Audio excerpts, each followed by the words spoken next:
আব্দুল্লাহ রে, তোর আব্বা থেকে সামনা করতে পারবো না বাবা, আমি চলে গেলাম আমার দ্বারা চিকিৎসা হবে না।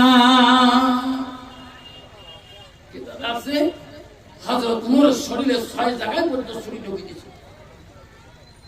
আব্দুল্লাহ যখন দেখলেন অভিজ্ঞ কবিরাজ চলে গেলেন ডাক্তার, আব্দুল্লাহ রে দৌড়ি দৌড়ি মদিনায় গেলে আমার আব্বাকে ভালো করতে হবে।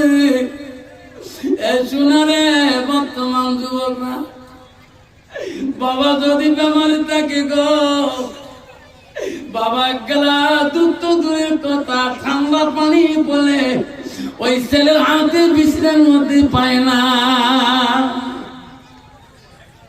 দুধ তো দূরের কথা, বাবার কাছে একটা মাথা বেশি ট্যাবলেট বেটা দেয় না।